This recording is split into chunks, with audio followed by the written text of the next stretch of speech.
večer. Vypadl mi byli úkol přivítat vás na dnešním představení věnované životu a dílu donedávna ještě neznámého českého génia Járinda Cimrmana. Vám, kteří jste zavítali do našeho divadla v Brně, si zároveň blahopřát. To, že jste si zvolili pro první setkání s mistrovou osobností právě dnešní večer, má hned dvě výhody. Za prvé, vědecké sympózium, které předchází hře Akt, opravdu počítá především s diváky začátečníky. Poskytne vám ty nejzákladnější cimrmanologické poznatky, a to snadnou přístupnou formou. Druhým klanem dnešního večera je složení vědeckého týmu. Lze bez zastávky říct, že až na několik výjimek jde vesměs o špičkové kapacity oboru. Jsou to doktor zoologie Jiří Záviška,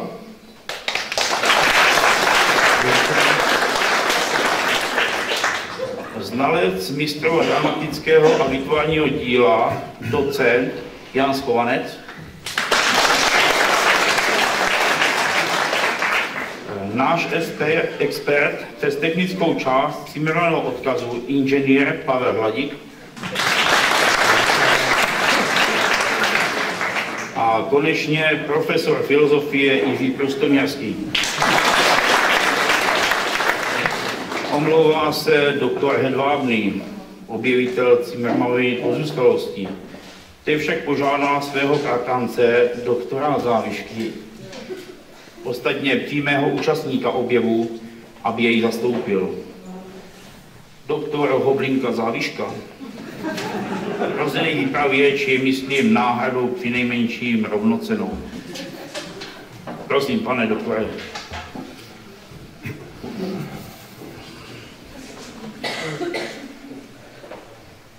Takže k objevu, který doktor Hedvábný právem považuje za objev století, došlo 23. února v 10 hodin dopoledne kolem roku 1966. Očitým svědkem události jsem se stal vlastně šťastnou náhodou. Doktor Hedvábný mě pozval do své chalupy na samém okraji půvabné jizerské osady Liptákov, protože se rozhodl, že si v ní zřídí krb. Jsem totiž jediný z mála v naší republice, kteří máme absolutní sluch. To není žádná sranda, no to je prostě fakt. Podobně jako lidé s určitou srdeční vadou jsou dobří proutkaři, jsme my, absolutní sluchaři, dobří krbaři.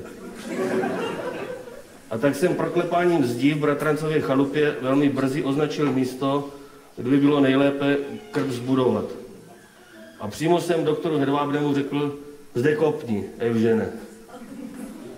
Několikrát jsme do zdí kopli a tu jsme k našemu společnému úžasu narazili na důkladně okovanou truhlu, která byla již na první pohled něčím doslova nabita.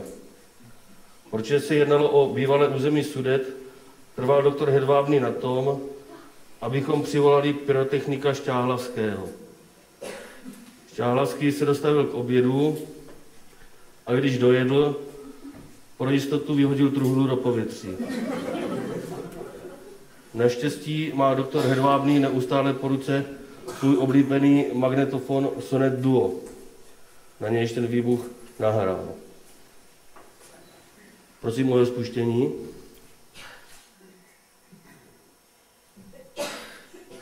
Asi nějaká technická voda.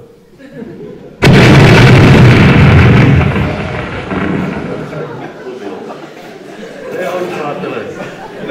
Jak se ukázalo, nálož byla silně předimenzována. To byl tentýž výbuch.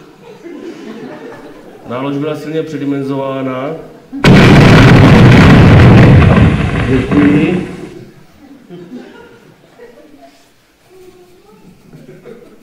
Nálož byla silně předimenzována. Takže výbuch se nám zřejmě prokopíroval na celý magnetofonový pás. Nevím sice, je to technicky možné. Pane inženýre, je to možné? Ano, je to možné. Děkuji doktoru Hladíkovi, inženýru Nálož byla silně předimenzována, takže byla mírně poškozena i chalupa. Ovšem bratranec se domnívá, že po menších úpravách z ní bude docela jiné stavení. Když se prach usadil, ukázalo se, že se podařilo rozmetat rozsáhlou pozůstalost nesmírně talentovaného jedince. Jehož význam a šíří duchovního záběru lze přirovnat snad jen k osobnosti Leonarda da Vinciho. V průběhu dosavadního bádání nám působila největší potíže mistrova podoba. Zimmermann se totiž ze zásady nechával fotografovat pouze z dálky a většinou ve skupinách. Nechtěl být zobrazován, jak říkával, wie ein Einzelbegriff, jako jednotlivý pojem. Neboť se neustále považoval za součást lidstva. Pokud tedy máme nějaké fotografické materiály, pak jen tohoto typu. Prosím o spuštění projekce. Tak zde máme Zimmermanna vyfoceného při nějaké svatební hostině nebo oslavě z profilu. Pane doktore, prosím vás, mohli byste ukázat? Samozřejmě. Jestli byste ukázal Zimmermanna. Tohle je on.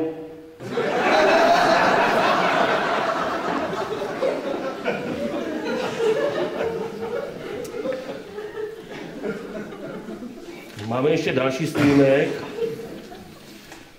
Tak na tomto snímku Zimmermann není, ale vidíme tu domek doktora Hedvábného, samozřejmě ještě před výbuchem. Před domkem je rodina bývalého majitele, kloboučníka Lešnera. Po Lešnerově levé ruce stojí jeho starší dcera Lenka, která se později provdala za emigranta z Plovdivu. A po pravé ruce přes babičku je druhá dcera a ta dnes žije v domově důchodců ve Skalici. Nemohu-li vám, přátelé, ukázat zřetelný snímek Zimmermannovy tváře, rád bych vám závěrem svého referátu ukázal aspoň snímek kloboučníka Lešnera. To je on. Máme ještě nějaký jiný snímek? Nemáme. Tak to je on, přátelé. Děkuji vám za pozornost.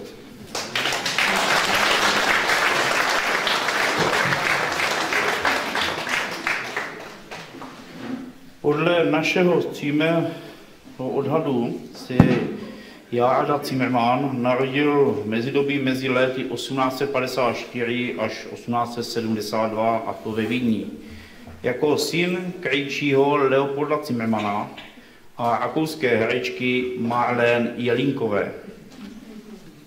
Na tomto vzácném snímku je Zimmermannova babička Ingrid Jelinková s dětmi.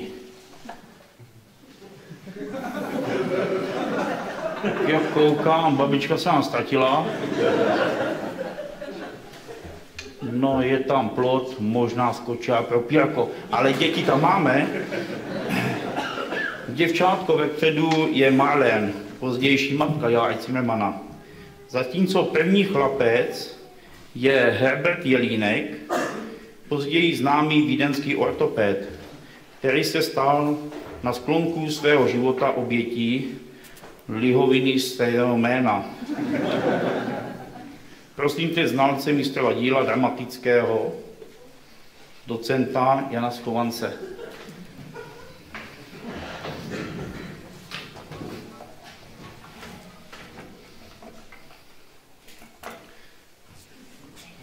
Pro ilustraci z tého dnešního referátu jsem si vybral ukázku z celovečerního hororu Jány Zimmermanna Elektrická sesly.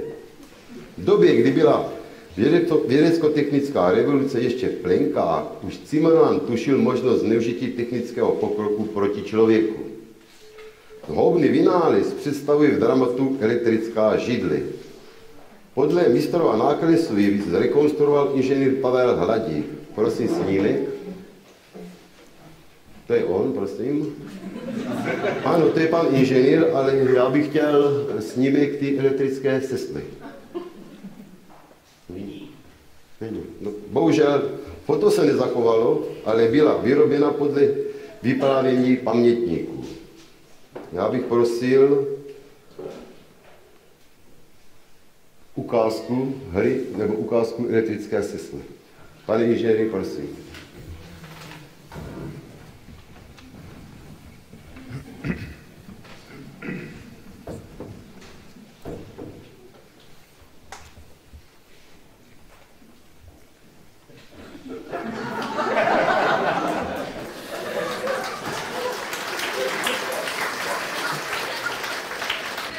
Pokud vidíte, židla je původní, pouze opatřená novou topnou spirálou. Tahle spirála se dá zapnout a po dalším aktu uvidíte, jak funguje.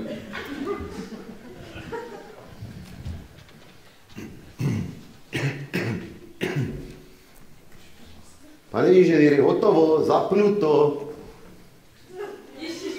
Kouří. Pane inženýri, jde to, výborně. Krásně kouří. No, to by stačilo, pane inženýre, ne?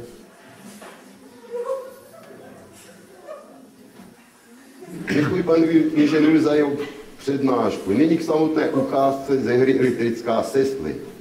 Zastihujeme v ní vynálezce Kirila Šmejda, bude ho hrát profesor Kustoměrský.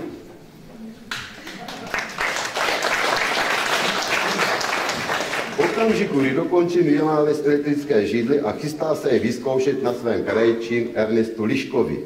V roli krajčího Lišky vystoupí Vladislav Žufan, Solař. Autor sám, pánové, připravte si, autor sám označil toto veršované drama jako zdas, naivy, štrklich štik. Což bychom v našich podmínkách přiložili jako naivní horor. Pánové, klídek, pánové, připravte si na scénu.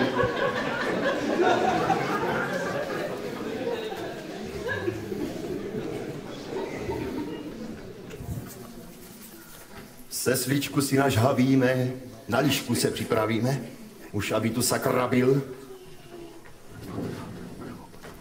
Jdu vás, pane Šmíde, změřit. No nechce se mi ani věřit, jak jste čilí, jak jste milí. Jak jsem čilý, tak jsem milý. Nejdřív vezme míru sáčka. Posaďte se, pohovte si. To bude hned, to je hačka. Že mi vinete se s paní? Jaké pak s tím medle sání. Vezmu šíří, vezmu délku. Moc-li chcete přes pedélku? Vydá toho kosališku, naliju mu vína číšku. Popijeme, posedíme. Cože se z té sesledíme? Inu, je to stará herka. Koudí se z ní od úterka. Na co jsou tu tahle pérka? To je kvůli pérování. Pohovíš si, sedni na ní. To musí být posezení, že ona je teplá. Není? To je proti opruzení. Do nevetr vy jste hlava. Za tohle vás čeká sláva. Znáte způsob vzniku? Že se ptáte zákazníku. Je to dlouhé vyprávění. Na to škoda času není. To vám jednou z jara skoro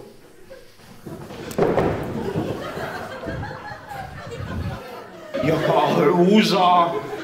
Wie ein Horror! Horror! Vysoká jsi!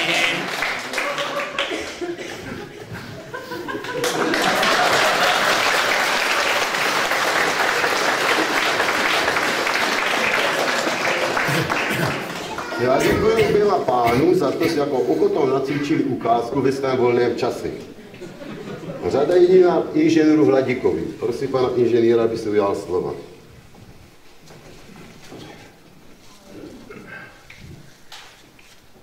My inženýři nemáme rádi žádné dlouhé proslovy a projevy. Zvláště o věcech, které nejsou vědecky ověřeny. Já vám ukážu jeden z mistrových vynálezů, který jsme dokonce dokázali pořídit.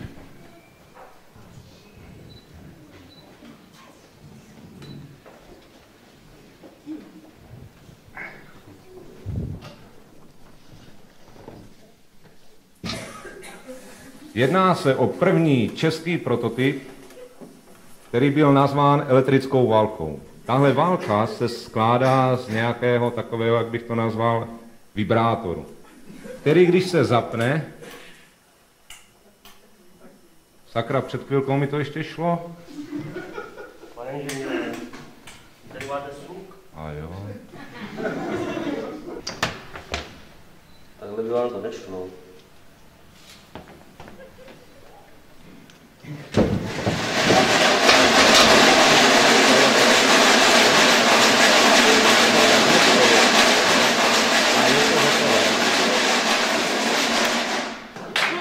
A bez namáčení.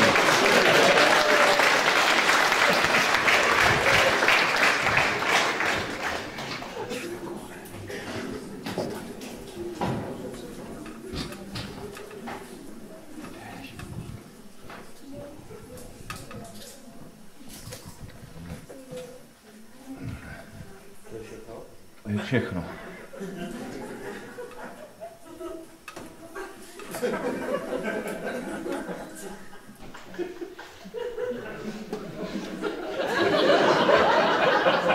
Víš?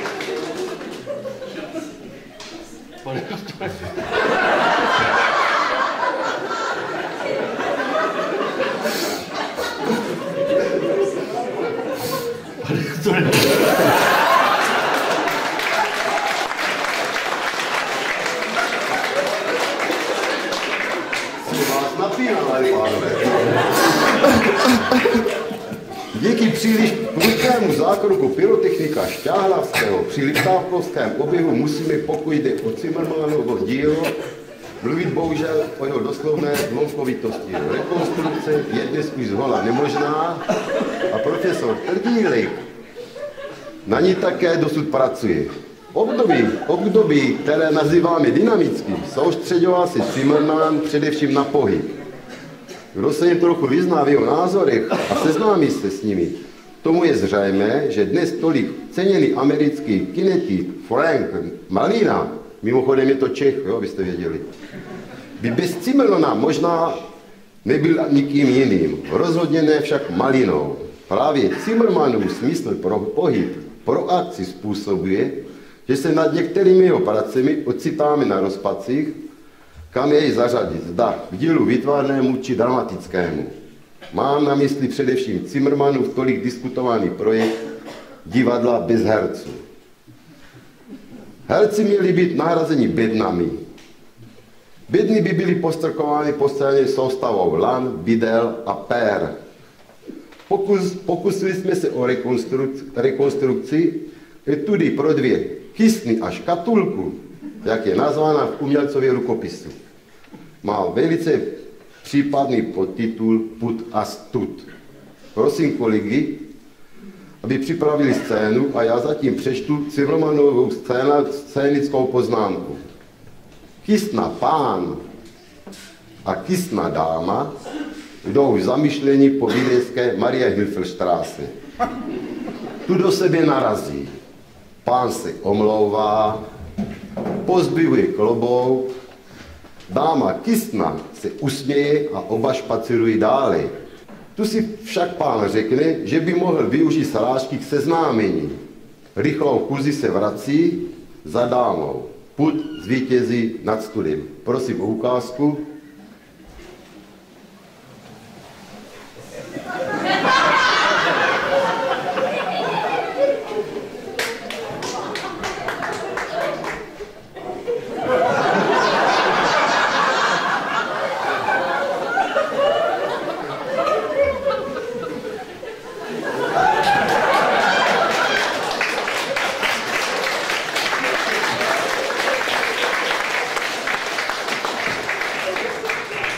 děkuji pánům za jejich krásné vystoupení, tak se asi představoval Zimmermann divadlo bez herců.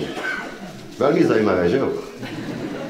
No a krabice vodili pan Krabice, doktor Záviška, krabice dáma, profesor. Krabice dáma, profesor Prustomňarský a dřevo inženýr Hladík, jo, tamhle. Na úplný závěr našeho semináře prosím doktora Prustomňarského, aby pověděl několik slov ke hře Akt, kterou uvidíte po přestávce.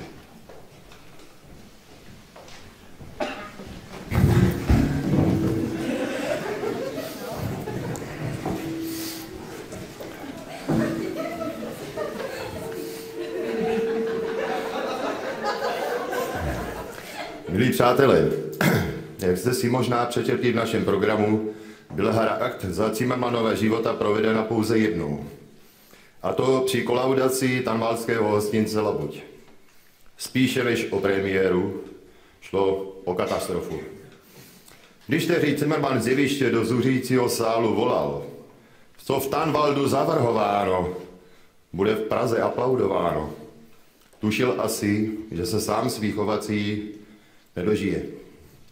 Soudím tak z toho, že k rukopisu své hry přiložil jakési poselství potomkům. Čteme v něm. Kdokoliv se rozhodneš tuto komédii po mé smrti uvésti, nikterak mne nešanuj. Můj duch nebude tě po nocích strašití, změníš-li ku své potřeby některé věty, některou z postav, celý děj. Nejedná se o myšlenku, ta aby zůstala. Převedete-li si vše do vašich poměrů, které jistě budou neméně zajímavé jako naše, já, starý klasik, budu jen rád. Jen o jedno, prosím.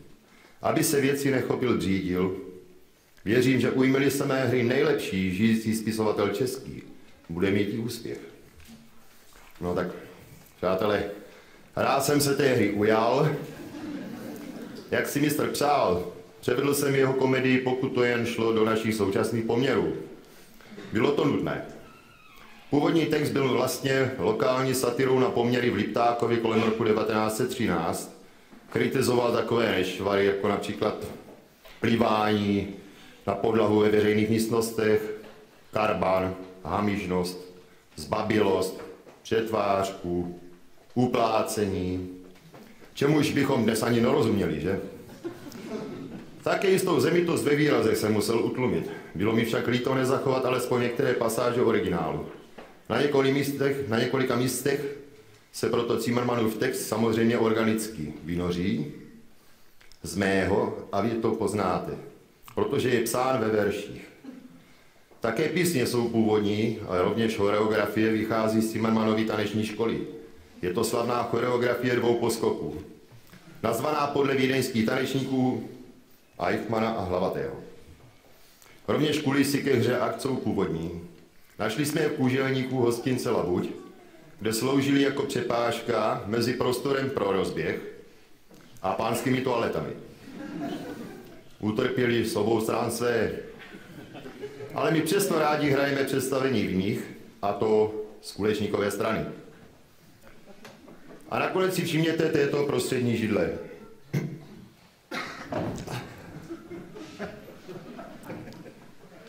Ta je rovněž z Tanvaldu z restaurace Labuť. Bývalý hostinský, dnes důchodce, starý vlastenec Kurt Heidenreich tvrdí, že na této židli Zimmermann s určitostí aspoň jednou možná seděl. O této židli se traduje, a je to i vědecky podloženo, že kdokoliv na ní usedne, tak do něj vstoupí duch a genialita mistra Zimmermanna. Ale v některých případech, jak sami vidíte, že to prostě nejde.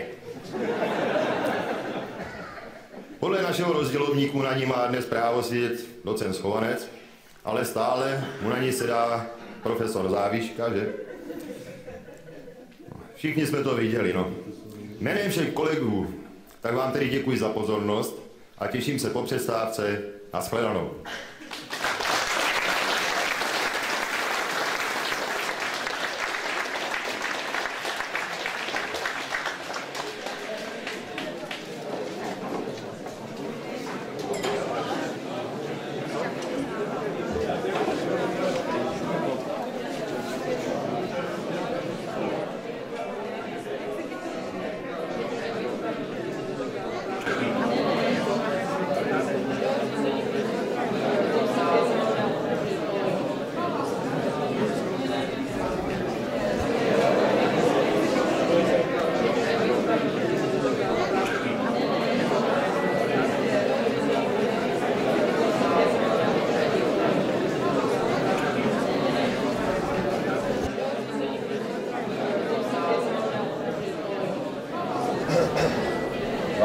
říká sám, on je totiž paní Žílová.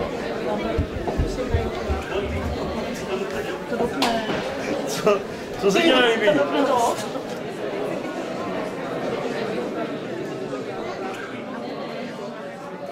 Vidně na naušničku. Červený. Červený, no, čas. Musíme dát stejný.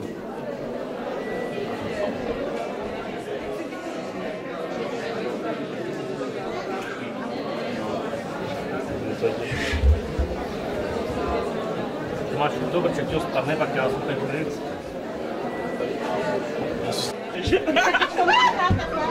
No, tak to jsme zrovna potřebovali. Jenom, ty udáš ten talec potom. Dávám tam se doma. Až on má teplý ponožky a dal si to a psi.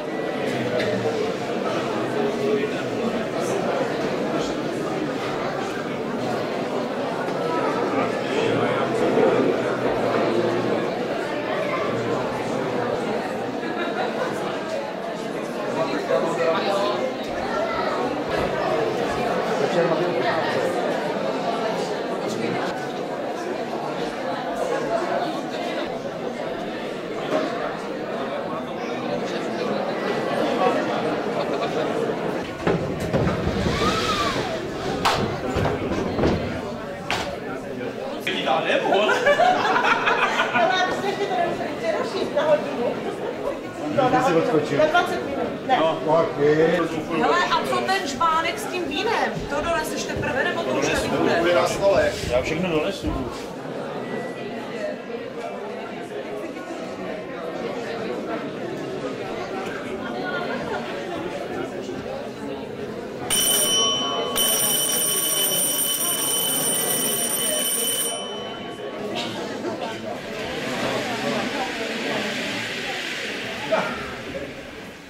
Přátelé, vážení přátelé, vážení a milí přátelé, přátelé.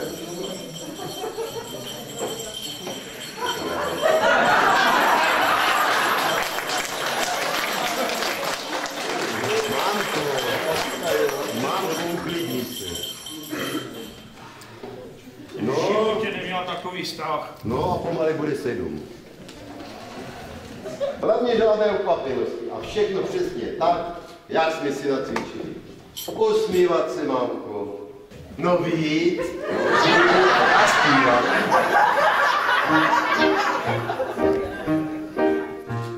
Skleničky skleněné, skleničky skleněné, o jak je mé srdce, o jak je mé srdce vlažené. Ej vy mé mističky, umělé hmotičky, padáte mi z ruky, padáte mi z ruky, z ručičky.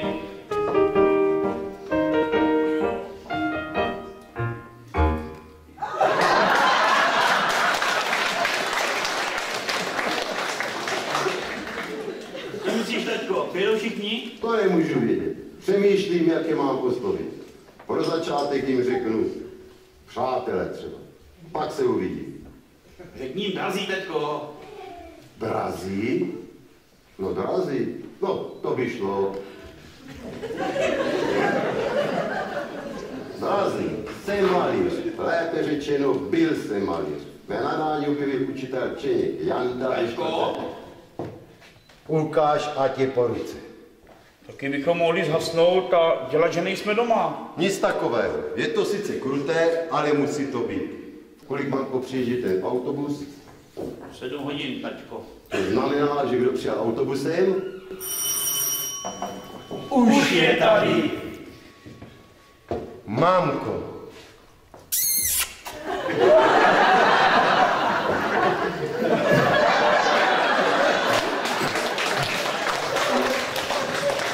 Dobrý večer, pojďte dál. Dobrý večer. Mé jméno je Pícha, Vladislav. Láďa! Prosím. Já jsem Žíla Pemáchoď. Posaďte se, pane Pícha. No, já jsem dostal tenhle dopis, abych se dostavil, že nebudu litovat. Ano, dostali jste se na správnou adresu. Aha, Nás má si přijít víc? není jisté, kolik se nás sejde, ale počítáme, že tu nebudete sám. A co vás vedlo k tomu, pane Žilo, že jste napsali právě mě? Jen trpělivost, jen trpělivost. Všechno se včas objasní. Tajemství. A víte, že jste kápli na toho pravého? No, to víme zcela bezpečně. Víď, máme. Já sám rád takové věcičky organizuji. Jaké věcičky máte na mysli? No, výlety s překvapením, bojové hry a tak. No, výlet s překvapením. No, dal by se tak nazvat, že, mamko? Bože. Loni jsem vám ku příkladu organizoval pro naši školu pochodové cvičení. Samozřejmě od základní se to dělat nedá, ale od 6. třídy víš to. A každá třída dostala obálku číslo 1, číslo 2, číslo 3. Kolik máte hodin, pane Pícha? 7, 10 přesně. A v první obálce stojí ostrým pochodem na Lesonice. A druhá obálka se smí rozpečetit až na... Kolik hodin přiježděte? Autobus, mamko? 7, taťko. To znamená, kdo přijel autobusem? Už je tady. Mám se schovat, já se schovám, jo? Sejťany první. Dobrý večer, pojďte dál. Dobrý večer. To jste vy, kdo mi poslal to psaní? Ano, vy jste tuším pan... Síra, Bedřich. Béďa! Já totiž vůbec nevím, kvůli čemu sem jedu, poněvadž já toho prodávám víc, ale tuším, že máte zájem o tu parcelu. Klidně se posadte, pane Síra, toto je pan Pícha. Dobrý večer. Jsme na tom stejně, pane Síra. Vše je zde opředeno tajemstvím. Ale to školní cvičení, jak jsem vám vykládal, jo? Tak to se vám tak podařilo, že jsem byl požádán, abych něco podobného zorganizoval i pro učitelský sbor. No, i když to už se tak nepodařilo. Kolega Horák, to je prosím zeměpisec. To je na tom pikantní, ten vám zabloudil při první obálce. Jak bychom se druhý den ve sborovně nasmáli, to nemáte ponětí. Dívejte se, my jsme kolem toho chodili. Místo je to pěkný, je tam rybník, je tam les a samozřejmě nejste jediný, kdo má o tom místu zájem. Pochopitelně, levný to nebude. No a jak daleko je na dráhu? Ta parcela leží hned u trati. No, to je krásné. Na nádraží. Je to s krátkou přes les 1,5 hodiny. Mimochodem, zaplatil jsem 20 Kč za autobus. To mi doufám někdo uhradí. No jo, to víte, že ne? No, já vás na jednu stranu chápu. Vy jste dostal dopis, že? Abyste se dostavil na určitou adresu. A vás samozřejmě znervózňuje, co se z toho vyklube. No to mě teda znervózňuje. Ale to je na tom to pěkné, pane Draslík. Síra. No, co byste ku příkladu dělal dnes večer nebitého dopisu? Alejte se, do toho vám vůbec nic není, co já bych dělal.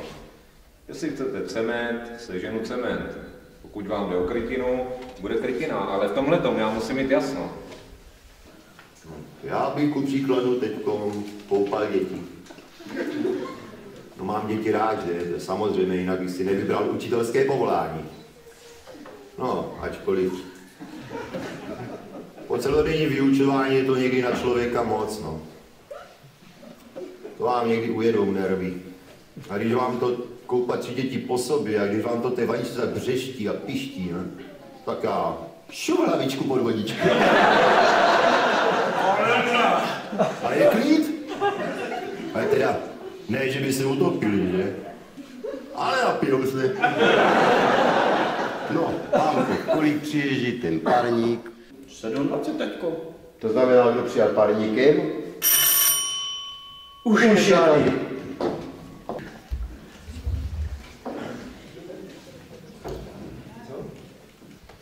Dobrý večer. Dobrý večer. Doktor Turnovský. Žíla. Dobrý večer. Dobrý večer. Doktor Turnovský. Pícha legislav učitel Lužná.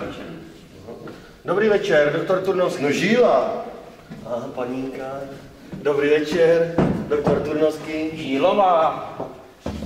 Dobrý večer, doktor Turnovský. No Žíla. A vás tady ale je? A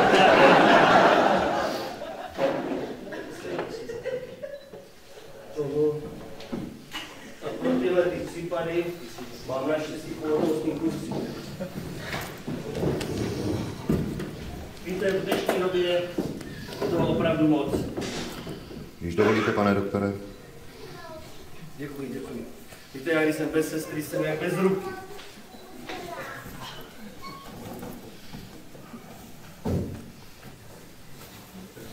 Přátelé, předem bych předeslal asi tolik. Nevěra je celosvětový problém. Proto se ho nebude dělat vědu, jen to vezme na vědomí. Slyšte, nejste vy ze Znojma? No jistě. A vzpomínáte si na mě? Tak momentálně nevím, kam by vás se zařadil. To já si vás pamatuju. Ano. Jste mi tenkrát moc dobře poradil. Ano. Moc dobře. No to jsem rád. Víte, ono v dnešní době je toho opravdu moc, už i u nás tady na Jihomoravském kraji. To máte, půlka lidí bez práce nedělá, hnípe doma, válí se to. A teď ta druhá, když už dělá, tak zase na noc. A v tom nám ta nevěra bují. My s kolegy kolikrát nevíme, kam dřív skočit. Vás například, pane Žilo, jsem si musel vzít jako takový melon. Ale naštěstí tady ve Lesnicích mám jednu erotománku. Prostě případ. Já vás vezmu jedním vrnem. No, mamko, dones ty kliničky a kuřátko, mám dojem, že se nás nic nesejde.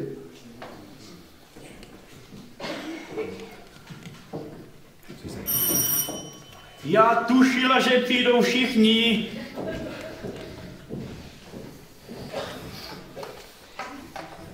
Pane doktore, jsem rád, že jsem se setkal s člověkem vaší profese. Ano. Mě totiž velmi zajímí dospívající žákyně. Tak na to pozor, příteli. Na to pozor, za to jsou vysoké tresty. Tak ne. Telegram? Jo, Něco závažného, pane Žila? mamko, další skleničku už nebude potřebovat. Je, minko, té školy. Vážení a milí, já jsem z toho Jelen. Nejdřív jsem měl za to, že se jedná o parcelu, tak mi bylo řečeno, že bude společenská hra a teď do toho začíná doktor s tou erotikou. Mám říkám na rovinu, že jsem ochoten to kuřátko tady ještě sníst, ale pak jedu domů. Tak, chlapci, tak. Začneme. Připijme si na to naše setkání. Že vás ještě ruším, pane Žilo. A neměli bychom jít spolu někam bokem, poněvadž až přijdou na řadu takové ty delikátnější věci, je vás tady tolik, to... My se nemáme začít vidět, viď, mamko? Razí. Jsem malíř. Mé nadání objeví učitel Čemír Janda Vidím Stojana. ve 4. třídě obecné školy. Měli jsme tehdy vypracovat výkres nazvaný Stromy rostou svisly. Mamko, z celé třídy jsem to byl jediný, ale kdo správně pochopil, že stromy, ať rostou na svahu či na rovině, rostou vždycky svisly. Ostatní žáci, jak už to většinou bývá, měli za to, že kmen stromu je potřeba naletí kolmo k místu, ze kterého vyrůstá.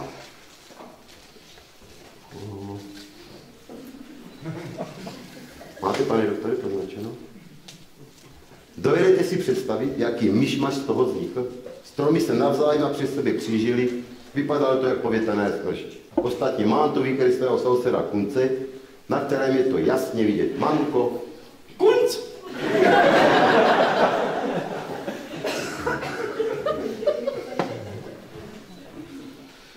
Pane Žilo, a že bychom přeskočili ta školní léta a začali od prvních sexuálních zkušeností?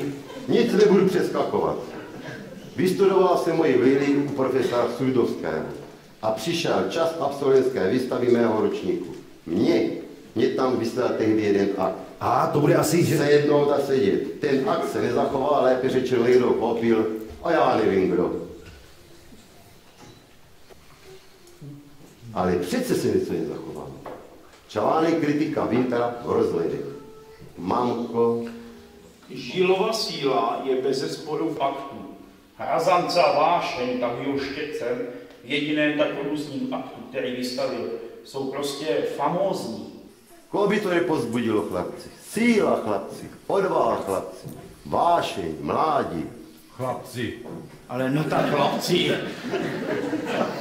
Všechno bylo. Objevil jsem krásnou modelku. Byla úžasná. Stojí před vámi, chlapci. Jste ještě nebyli na světě. Tak, to jste ještě nebyli na světě. Potkal jsem Markétu na Žlutých lázních a hned se věděl. Je to ona. Prsa, chlapci. Boky, chlapci. No všechno dělá, jak jsem potřeboval. Ale dlouho mě musel přemlouvat. Styděla jsem se. Styděla se poštolka moje plachá a nakonec přeci přilétám do mého podkrovního ateliéru, kde jsem také bydlel a já mohl začít malovat svůj osudný obraz. Podotýkám osudný. Máte možnost dílo spatřit, chlapci. Já sám, Manko, já sám.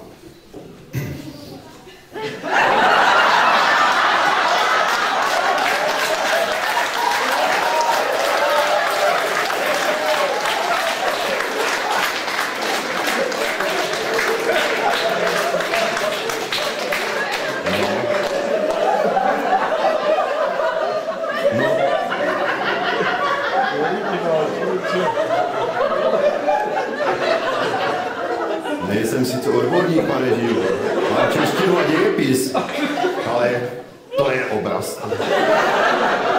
Vy jste za něj chtěl, mistře? Není dokončen a nikdy nebude. Ale to je škoda, pane Žílo, když už se to dotáhá až sem, já vím, je to piplačka, někdy jsou to kreslení. Všichni, i ty, a nic si nepíš. Tomu se vyhrát, to stojí nebo nestojí. Klid, pane Žilo, klid. Vás možná trošku znemožní, jestli neustále dělám nějaké poznámky. Víte, ale já bych chtěl o téhle problematice napsat knihu. A jak se bude jmenovat, pane doktore? Tak o názvu ještě nejsem zcela rozhodnut. Když ho nedáli teda něco napadlo, ale jsem se sám zasmál. Říkáte si, když to nazval, tak to všechno se zchumeli mezi dvěma manželi. Já jenom, jestli vám do toho můžu mluvit, ale na titul, jestli to není moc dlouhé. Já bych to nazval, co se schumelí mezi manželi. Narazí. Já bych to nazval kumelenice. Narazí. Myslíte si, že tu nejste? Jo, zavřeme oči, jo? Všichni zavřeme oči. A nebo za dveře někdy došel, když hra, tak hra. Nezdržujte. Láďo, ty mě štveš, pamatuj si to. Ty mě štveš ze všech nejvíc. Mamko, rozčil si taky trochu, nechávaj to všechno na mě. Narazí. Víte co?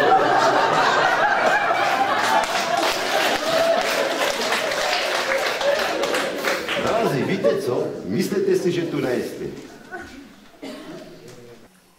Je květnové odpoledne roku 1936 v mém podkrovním ateliéru. Zde, v těchto místech, pohovka. Přichází Markéta.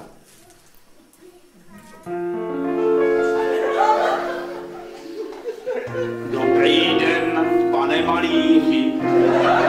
Dobrý den, dobrý den. Říkal jste přesně ve 4. Dobrý den, dobrý den. Když to všechno dobře půjde, můžeme si zajít ještě na žlutou, na bluvánu. Nyní ovšem je tu dílo. Dílo si má zvládá Slehnu to.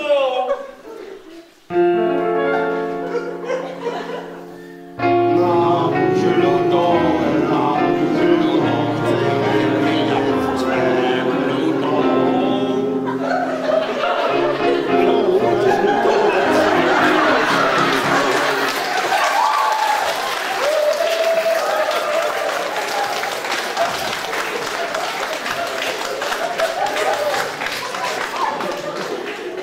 Toto plátno bylo, chlapci, bílé a nepnuté. Čekal na muž, ketec, o jehož tazík napsal kritik Milton Rozhledek, že mají razanci a vášně. Mně bylo 24. A mě 19,5.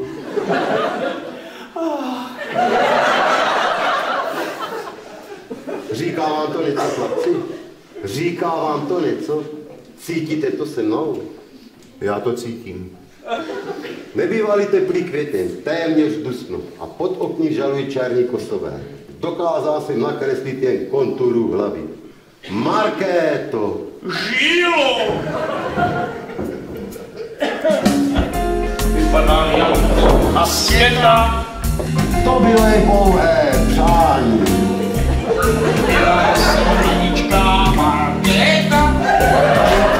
Jako květ. Ještě teď a paleta. Když mysleli jen na milování. Byla si krásná Markéta. Děvče jako květ. Děvče jako květ. Děvče jako květ. Děvče jako květ. Děvče jako květ. Děvče jako květ. Děvče jako květ. Děvče jako květ.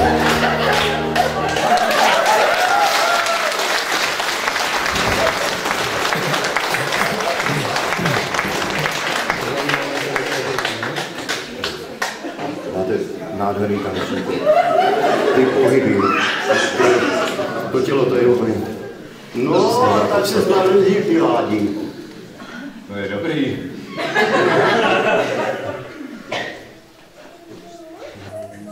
Já jsem tomu teďka nerozuměl.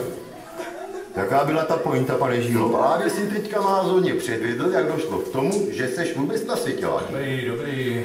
Tak povídej, Lajíčku, jak jsi celou dobu měl? No povídej, hoku, jak jsi měl na stravu? Tak počkat. Tohle musím trošku ucítit. Takže vy, pane Žílo, tvrdíte, že tadyhle pan Pícha Ladislav Je můj syn. Ať vám ukáže pravé zápěstí. Aha. Mamko, ukáž trošku také pravé zápěstí. Aha. A dokazuje to znamenkem na pravé ruce.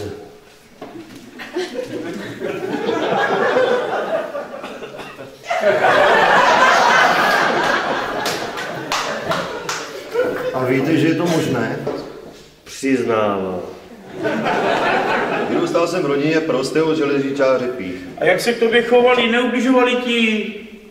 Vyrůstal jsem v rodině prostého železničáře Píchy a tatínek mi jenom na zahrádce povídá, to si pamatuju. Až budeš velký, něco ti povím. A když jsem to potom po něm chtěl vědět, tak mi řekl, že už na tom nesejde. Ten lišák, ale já tušil, že zatím něco podobného bude. Já mám totiž prazážitky. Co má? Prazážitky. To jsou takové rozmazané vzpomínky na rané dětství. Já tam se přijdu, pane Žílo, vidím slova a říkám, hrome, že já ho hodinku znám. No, Boris bys ho neznal. Teď se pojď pojat, pojď, Lajíčku. Vidíš tady dole tu čmánici ingoustovkou? No jestli pak víš, kdo to tady tatínkovi udělal. A kdo za to byl bacanej? To jsi mě tenkrát nasrát.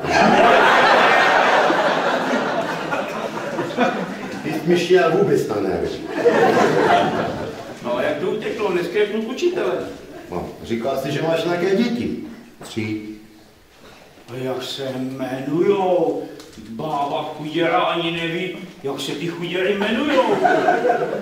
Klárka, Alenka a nejmladší Barborka, mám tady jejich barevnou fotku. Ukáž. No samý holky. Jak jsi to dělal, ta prizerná? Dělal jsem to na Kodak.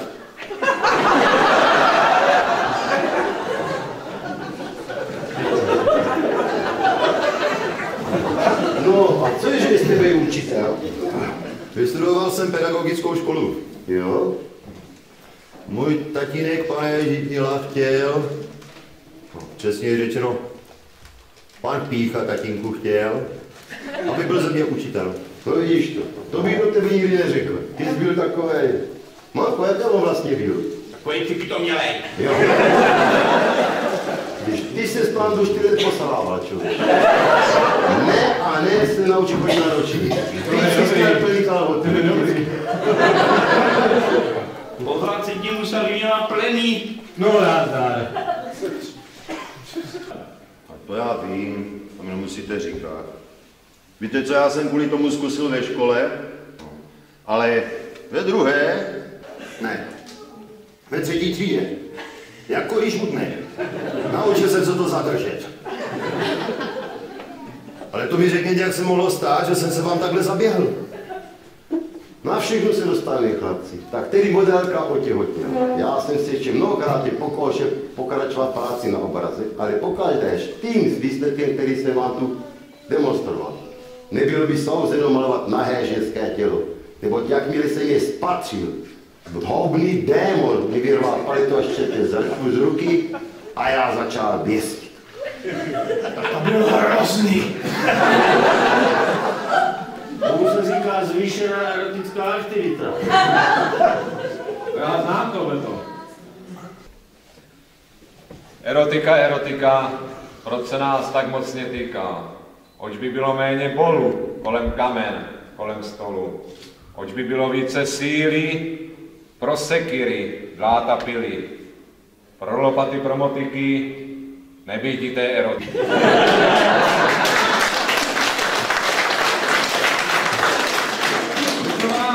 Já nemít tohleto hříšné tělo, to s váma dávno nesedím, byl nějakým obchodním přídělencem nebo aspoň příručím. Pane Siro, Ano? vás si potom vyšetřím zvlášť. Pokračujte, pane Žilo. Z celého aktu jsem dokončil pouze hlavu. Tady podsaď to bylo, když jsem v obchodní domě Rozkvět v Brně koupil pro tebe Ládinku kočárek. A nebyl bledě modrý s bílým štupováním? Byl Vidíte? Prazážitek. a v tomhle bledě modrém kočárku s bílým šťupováním se vás chlapci odchová všechny.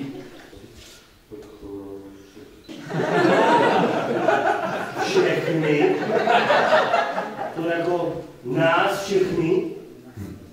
I tady tohle, jo. Vás, co jste tady, a ještě Manču a Karlíka, to jsou dojčata. A žijí obě. Právě mi poslali telegram. A jak oni už jsou samostatní hromátka moje, jdou na poštu a pošlou telegram. Vytušejme mi 6:30. Pane Žilo, netrpíte vy náhodou halucinačními stavy? Ne, já při první vědomí prohlašuji, že ty, Láďo, se narodil tady, ty, Bedřichu, tady asi, ty, Pepo, tady a Manča s Karlíkem zde mamkovi. Níž.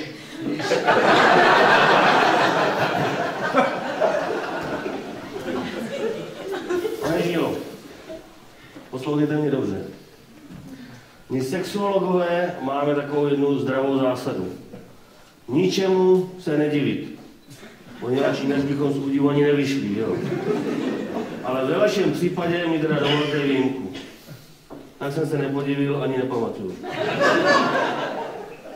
Poslouchejte mě dobře, jo. Jmenuji se doktor Turnovský Josef. Pane doktor, tačko. A co jsi myslela? Vypadá jako holíč. Narodil jsem se v Petrovicích v rodině chudého krejčího Turnovského Jana a vy mi teď chcete tvrdit, že jsem se narodil někde tadyhle? Máte snad proto nějaký důvod nebo nedej bože důkaz? Důkazy jsou připravený, Pepo. Ty máš jen dvě možnosti. Buď přiznáš, že máš na zadnici výraznou stopu popáleniny ve tvaru pravidelného kruhu, anebo tady přede všemi budeš muset dokázat, že ji tam nemáš. Tak co? Právě to bych ty znal. Ale já přece nepopírám to, co tady pan Žíla naznačuje s tou kružnicí. Ale to ještě neznamená, že mu otec. Ale znamená. Tu jizvu mám ještě z porodnice. To mi udělali při porodu, poněvadž jsem měl tenkrát dost komplikovaný, takzvaný kruhový porod. Mamko, komplikovaný a kurový porod. Řekni mu něco. Pepo, ty jsi přišel na svět jak hášek z lusky. Za 5 minut hotový. Ukaž mu ten Gazproman.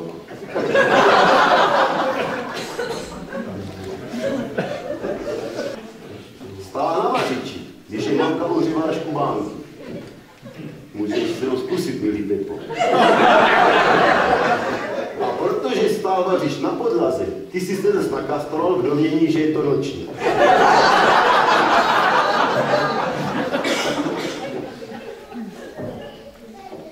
Jsme museli být rodina. Bratr učitel se nám do 3. třídy neudržel stolici. Ty bratře doktore s tím obtiskem na zadnici. Co já, taťko, já jsem se taky něčím vyznamenal?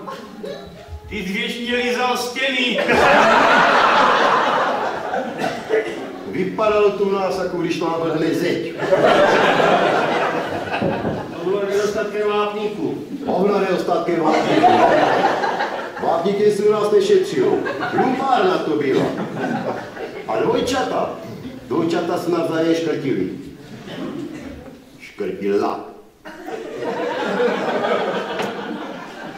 No, když nespali, tak se škrtili. No. Ale byli rostomilá. A v tom lázeňci jsem měl dokončit obraz. Ukažte mi gémia, který by to dokázal. A vůbec, mamko, přešti, co telegrafují dvojčata i dalekého Japonska. Spozič tabáku. Návrh upotřebení.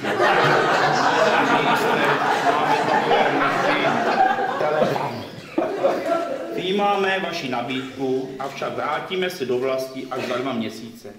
Rádi vystoupíme i u vás.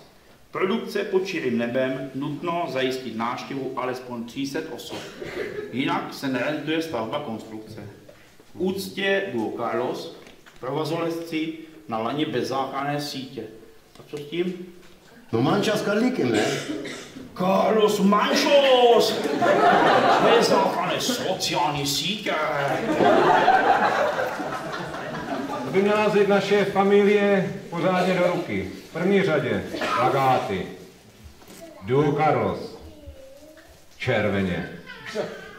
A potom bych dodal dvojčata nad propastí. Černě. Teda teď teprve jsem si toho všimla. Bedřichu, stoupni si vedle taťky.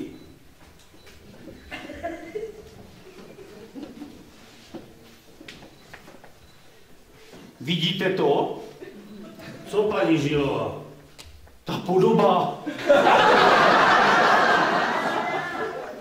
To je pravda. To se jen tak nevidí. Tak takhle nějak se vypadá, když to plátno ještě bylo bílé, chlapci. Nezlob se, tati, ale mě podá bědy do hlavy, jak s náma život takhle zatočil. Já bych šel zítra do ředitelný a do svých materiálů nahlásil spoustu změn. Životopis přepsat, otec, matka, bratři. Nic se přepisovat nebude. Proč myslíte, že jsem se tolik roku po vás pídil? Zháněl vás po úřadech a po útulcích pro pohozené děti. Jen abych vám to vysvětlil, ne? Měli jsme 5 dětí a 1 nedodělaný obraz. Živila nás tady mamka. Žili jsme, chlapci, ale také v bídě. A mamka je vyučená tkadlina, pracovala v závodě Bertix, kde od rána do večera tkala a tkala, zatímco já jsem vám vařil, přebaloval tebe, Láďo, který stál Bedřich, aby nelizal tu zeď a potrával od sebe dvojčata, abys navzájem neuškrtila. Dobře, pane Žilová, k věci, prosím vás. No, ty jsi byl taky pěkné hajzlí. Neustále si maloval pozdech kosočtverci.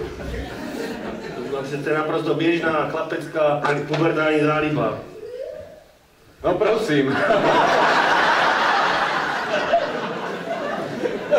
Pubertálně záliba. Víte, co mi poradil bratr doktor? Pane doktor, taťku! Přišel jsem k němu a říkám, pane doktore, manželství se myslíte, žena vyčítá nevěru, co byste radil? A on povídá, Dopřejte manželce určitou volnost. Samozřejmě. Ať jde do zaměstnání. Samozřejmě. Přijde na jiné myšlenky. Vagrista Adamet, na toho přišla. Už mají spolu 2 děti. Drazí, vás nezajímá, jak to bylo dál. Vám hostejnovi, kam vás osud hnal. Mě to zajímá taky. Je listopadové odpoledne roku 1936. Jste malí, z velké části se batolí. Z kaštanu pod naším oknem opadává list po list. Díval jsem se na ně, jak zvolna padají k zemi. A tu mi poskytli příměr. I já nenávratně padám. Je se mnou konec. Ale nějaký spodní pramen, chlapci. Nějaký spodní pramen se ve mně zednul. Žílo! Někdo tě volá, teďko! Žílo, řekl jsem si. Ach, tak to ty? No jo. Což pak je konec, jste mi tahy plnými razanci a vášně. Zkus to ještě. Však nemohl jsem za uměním zpěti, byla tu smečka rozjívených dětí. Hle, jedno z druhým neustále žvatlá. Třetí to batole na tváře si barvy patlá. Další to batole poplátně mi čmárá. V srdci půd umělců, o co s tím se hárá. Rad můzo kunštýři, jak tu nezešili. A muza pravila, stačí malý výlet. Jak byste chlapci povyskočili? Jakou byste z toho měli radu, když se vám oznámili, že pojedeme na výlet? A teď všichni za mnou, chlapci.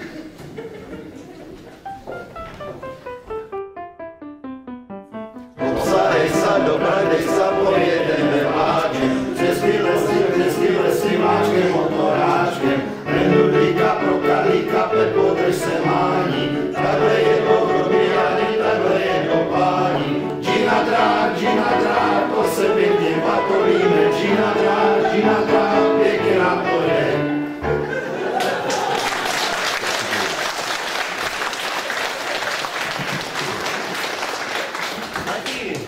A kam jsme to tenkrát jeli?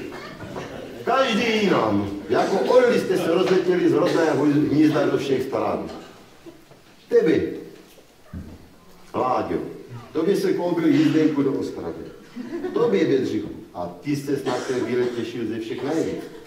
Tebe jsem poslal až do Děčína. A tady Pepi jsem posadil na vlak do Brna a požádal jednoho bezdomovce, aby ho vyhodil z Bránického mostu.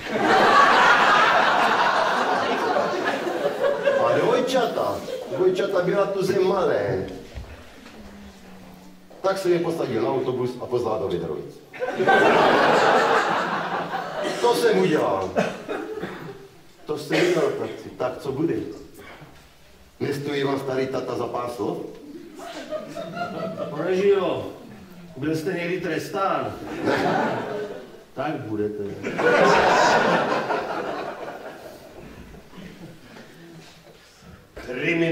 Kriminál, temná to komora. Voda tam nedobrá, chlebíček okorá. Vězení, smutné je stavení.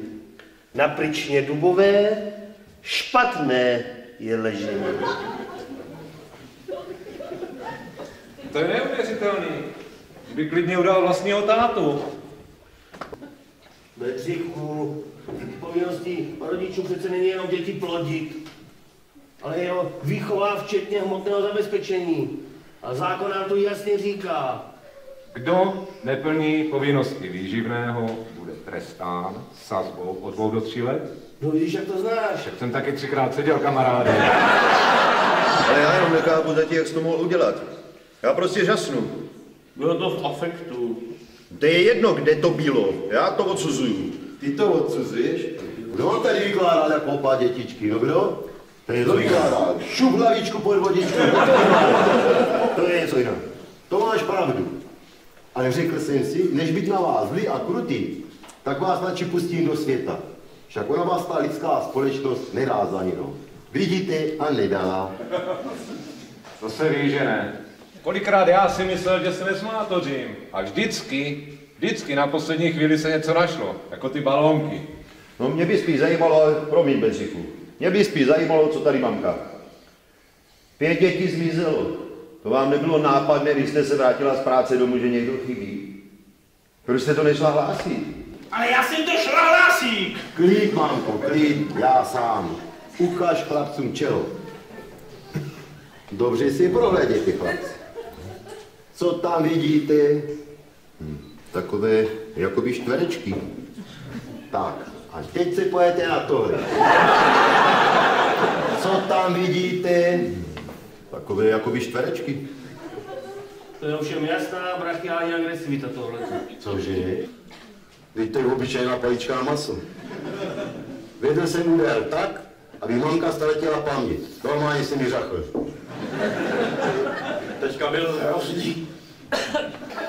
Mamka má pravdu, ale jakmile se jí předloni vrátila paměť, trvala na tom, abych po vás okamžitě zahájil pátrání a převzal vaši zaostalou výchovu. To jsem udělal a mě suďte, chlapci. Teďka za to taky nemůže, to už je zkrátka osud. A to já nemám rád tohleto. Já mám rád veselý lidi. Jsme živí, jsme, tak se napijeme, ne? Živí. No prosím. To mi prostě stačí, že leží v ladávě. A víš, má co jíst, že jo?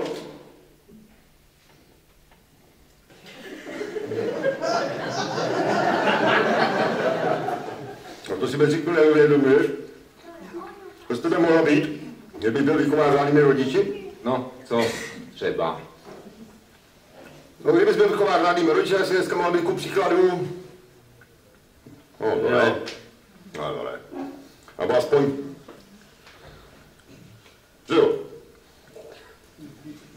Ale to taky ne. No, ale aspoň průmyslovku. Průmyslovku, jo. Ti pěkně děkuju. Neboj zač. Největší pitomci, co jsem znal, byl Karel s Miloušem. Oba měli průmyslovku a oba jsou dodnes zašiti v kartouza. I s tou jejich průmyslovkou. Ty mě dostali do toho maléru s tím dechtovým papírem. Hergot, ty bych potřeboval. Nám zatíkal na verandu, víš, mamku? No. Nemám, bohužel. Víte, jak mi ho vyráběli? Můj patent. V letě, když teče na silnicích asfalt, mi na to pokládali pruhy balicího papíru. A když to auta přežehlili, tak jsme je obrátili. Béďo, to není špatný nápad. To není. Není, ale nesměli to dělat ten Karel s tím Miloušem. Oni neznali tu míru. Asfaltku mezi Petrovicema a Krumlovem vygumovali na samé podloží. Ale stejně se mi to všechno nějak nezdá. Tak například tady pan Žíla. Myslíš tačku, jo? Podívej se, Bedřichu. Já nesnáším, když mě neustále někdo přerušuje, když tady vyšetřuju pacienta. Tak odkušte! A já si vyprošuju, aby někdo, kdo má odsejchovanou zadnici, říkal vlastnímu taťkovi Žilo. Dobře tedy, pane otče, vám přece muselo být jasné, že když vám to vždycky končí porodem, že ten obraz nikdy nedomalujete. Proč jste si teda po první nebo maximálně po druhém dítěti nevzali jinou modelku? Bys nebyl na světě, ty hlavo. Ale nedošlo by k trestnému činu. To já zase trestný čin. Jen když jsem na tom světě. Ale pozor. Možná, kdyby si tady teďka vzali novou modelku, Pomale, ať to stačím psát.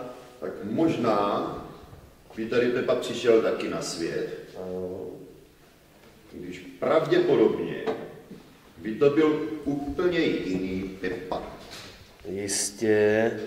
Ale možná, že by to ani Pepa nebyl. To pravda.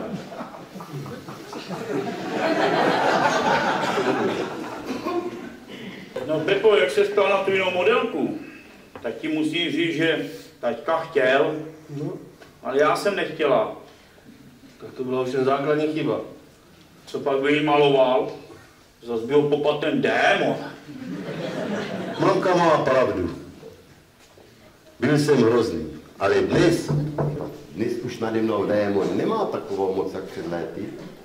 A doufám, že brzo přijde den, kdy se mě sebekrásnější modelka bude moci postavit a tato plátna zůstanou prázdná, chlapci. Co úřady? Lidé z okolí. Nebylo jim divné, že jste najednou bezdětní? Okamžitě po činu jsme se přestěhovali sem. Nikdo nás tu nezná. A také, a to připouštím, jsem udělal nějaké retuše osobních dokladů. To jsem udělal, chlapci. A mě suďte. Teďka za to nemůže, to už je osud. Tím je to jasné, pane Žílo. Jediný,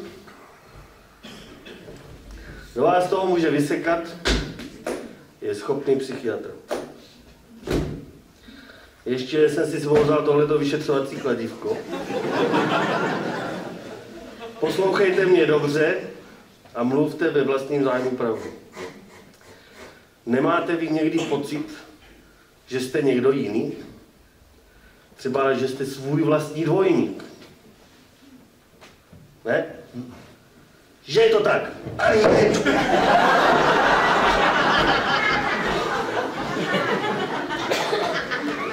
Vás, já nevím, co furt máte. Já jsem myslel, že se nikdy nedozvím, tomu jsem se vlastně narodil. A teď přišla mamka s taťkou a řekli mi, tady nás máš, Petříku. Co pak není to pěkný? No dobře, ale my jsme mohli prožít úplně jiný život. Já ku příkladu, tady pan doktor Pepa. Pepa je doktor, tačku.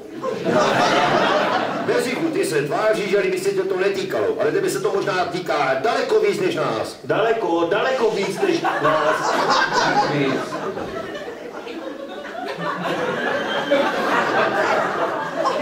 Cože? No, říkal, že mě se to týká víc jak ostatních. Jo. Promiň, ale bylo tady naznačeno, že jsi byl trestán. No a? No. A řek, Bedřichu, komu dáš vinu za to, že se ocitl na šikmé ploše? Bedřichu, řekni, komu dáváš vinu, že se ocitl na šikmé ploše. Rodičům.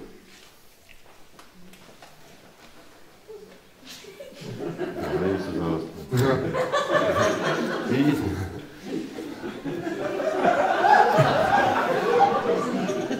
Jo.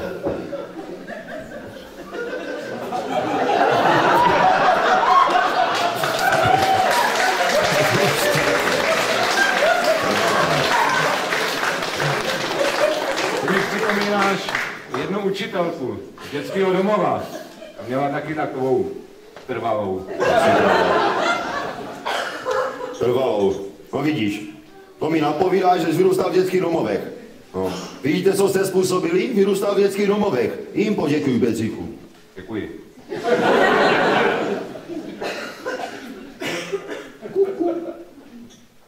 Teď mě něco napadlo.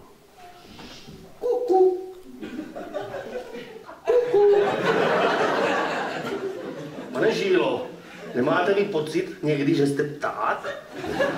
V vašem případě by to byla zřejmě kukačka. Ne. A něco vám v tom záchvatu něco říká, honem snesu vajíčka do cizího hnízdečka. A v tom záchvatu pak dáváte děti do vlaku, že je to tak? Ne. Pepo, teďka koliká lítá jako blázen. No. Ale nekuká. Nekuká. Já vám řeknu, tak na těch pár let splátku, nežil jsem si špatně. Jednou jsem se seznámil s nějakým Frantou Pávkem a ten dělal s vodíkovými bombama. Čím? No s těma kyslíkovejma. On mě je zadarmo poskytoval a já z nich na poutích plnil balónky. Balónky po 2 korunách jeden. Maminko, dítě vám pláče, až se cizí ustrne. A vy mu to potěšení nedopřejete? A jednou, bylo to myslím v Krumlově? Jo, v Krumlově to bylo. Takhle vyvolávám a najednou vám vidím mezi 2 lípami. Někdo stojí. A to byla Máňa. Pěrtošek měla škrobený, širokou pentlí zdobený. Suknička odvážně zdvižená, téměř jsou vidět kolena. Hej hola, chastníci, držte se zpátky, na tohle děvčátko, každý je krátký. A to byla moje osudová vteřina. My s Máňou na sebe koukli a hned jsme věděli, co bude. A bylo. No jo, Krumlov. A Moravské. Tam je to hned. To je právě ta Máňa, co teď žije s bagristou Ledancem, co jsi mi tak doporučil. Dobře. No dobře, Bedřichu, ale proč si nám to tak sáhodlouze? Když zajímavě vyprávěl. To jsem říkal proto, bratře, aby bylo jasno, že jestli tady někdo lituje toho, že ho rodiče pohodili, já to rozhodně nejsem. Měla bych ty krásné chvíle s Máňou? Neměl. Do toho bych měl možná jen tu tvou průmyslovku, ty šikmá plocho. Neboj, Bedřichu, taťka by tě do školy nedal. V žádným případě, v žádným. Přátelé, když vás tady tak poslouchám, něco na tom je. Tak například já, jako jediný z vás, jsem graduovaný. Ježku, to ti to chlapče udělal. Maminko, to znamená, že mám akademický titul. Z toho si nic nedělej.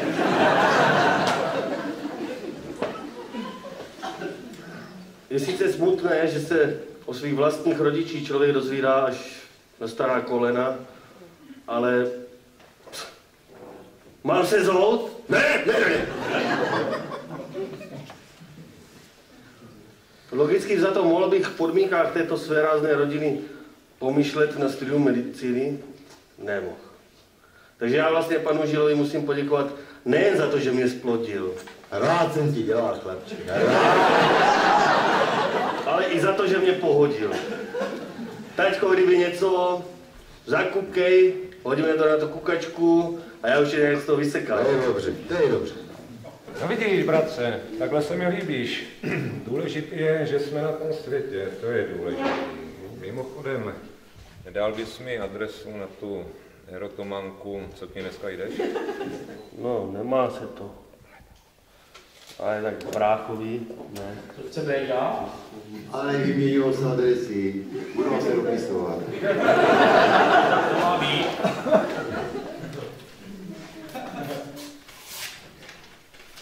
Já bych taky ještě si můžu. Hoši, si tam nemůžeme. Ne. My jsme nějak zamluvili i do zpívající žákyně, víte? No. Mě totiž strašně znervozňuje, jak se jim v období puberty tak výrazně, ale opravdu výrazně zhoršuje prospěch. Co s tím? Já bych to nechal, ne? Oni si s tím holky nějak poradili. Chodí, Pepo, máš rodinu? Ne. Já jsem svobodný, mami. Už zase. Nechci ti do toho mluvit, Pepo, ale jestli ty nejsi z toho svého povolání tak trochu připitomněl a žena démona v tobě ještě vzbuzuje, daj se do toho, protože děti jsou víc jak dílo. Když vás tady chlapci tak krásně vidí, vím to zcela určitě. Nemůžu si pomoct, mě to dojímá. Vyrůstal jsem v rodině prostého železničáře Píchy.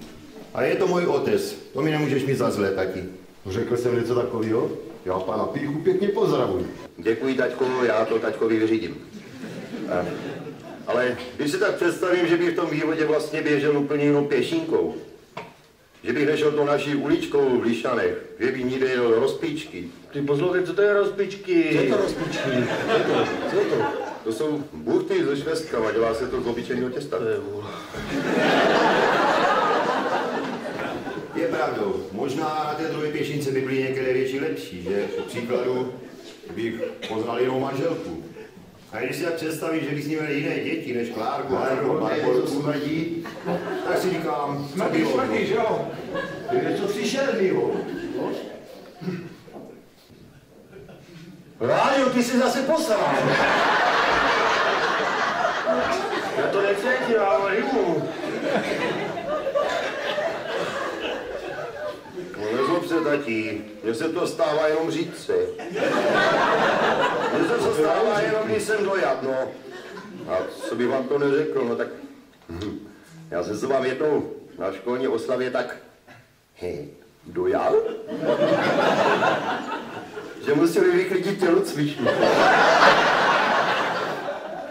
Mám z vás radost, chlapci. Mám z vás radost. Obejměte dneska, nebo my tuhle našu mamku. To ona vás nevychovala. A na čele má napsáno proč. No běžte. Ale je to zásluha krásného jejího mládí. Vy blbouni. Vy blbouni, jedni moji. Na zdraví naší mamky.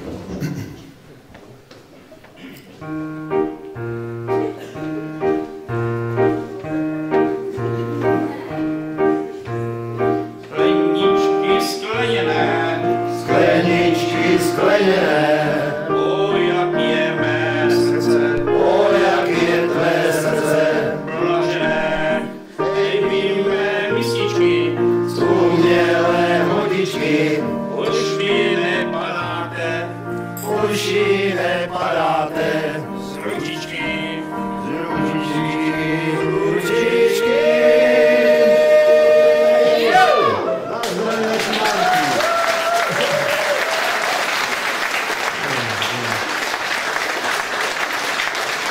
No,